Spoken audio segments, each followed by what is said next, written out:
وی مسافرۍ تا څنګ ځوانان وخوړل هم د خانان هم ملنګان وخوړل د درد نه ډکه قصه دا وګوره زوی چې ولید پلار یې ځان وخوړو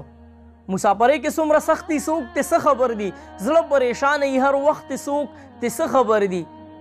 او کور کې لا وایي ای رور جانه دومره لږې پیسې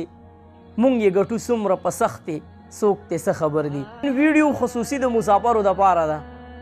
د هغه مسافرو دپاره چې یا به دا کال اختر په بهر وي یا به ډېر داسې اخترې 3-4 کلونه به شوي هغه 4-5 اخترې نه بلکې غټ اختر وړوکې چې رايوځې کې نو 8-9 اخترې هغه په بهر باندې تېرې کړې د هغه مسافر د زړه فریاد څه وي نن د دې مشر دا خبرې واورې ډېرې سپینې سپینې ویلې دي بیا یو 2-3 خبرې کوم په دې چې موږ دغه د شپې په دې روژه کې ګرځو دا مزدورۍ نه کوو وادې اورېده د شپې نه ځان ته ورځ ساده کړې ده ورځ او په دې کې موږ پاکستان ته چې لاړ شو نو ځینې ورور راپاسي 2-3 میاشتې پس هلکه وایي دغه دی دا بیلیږو نو چې بېل شي د کوڅې مخې ته به د دیوالې وایي تا ماله څه کړي دي دغه حالات یې ده وګوره د شپې ناستې مزدورۍ نه کوو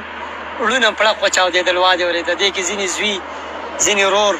وایي تا ماله ورور او پلاره تا ماله څه کړي تا له ما دقه کړي چې د شپې به ګرځېدمه په روژه کې تاسو له به ما مزدورۍ نه کولې ما چې دوی خفه نه شي او دې کې ځینې ورور او زوی راپاسې وایي دا جي یا پلار تره وروره تا ماله څه کړي دا حالات دی خبرې تاسو واورېدې د دې مشر دا حقیقت دی خو افسوس دا دی چې دا زمونږ د پاکستان خلکو ته نه ښکاري دا اختر دی را روان اختر دی دلته زمونږ سره پلار زمونږ سره ورور زمونږ سره د خاندان د کلي علاقې خلک شته دی بیا موږ د اختر له کپړې کوو پیزار کوو هر څه کوو خو چې کله مسافر ترې وکړي چېرې څه دله درولېږم کپړې دله درولېږم هغه د نه زړه ست وي خو بیا هم چې ورته ووې نو په جواب کې تا ته څه وي دا درته نه وي چې راولېږه راله ځکه هغه زمونږ دپاره لګیا دی مونږ دپاره څومره هر څه رالیږي څومره سختې تېروي نو پکار دی چې په بدماشۍ زمونږ نه غوښتې چېرې تاسو دپاره خو زه دومره تکلیف تېرومه ما له به هم کپړې رالیږئ کړم ښه یو که بدي پیزار به رالیږئ کړم ښه یو که بدي تاسو سره دغلته مور دی دغلته پلار دی د کلي علاقې خلک دی او زما سره دلته هېڅ وکم نشته ما له پکار دی چې شالي منا وکم خو بیا هم چې کله ورته کپړې نه وایي زه په کپړو څه کومه زمونږ خو دغه په دیره کې دننه اختر وي یا په نوو کې تېر کړی یا په زړو کې تېر کړی بیا هم کوشش دا کوي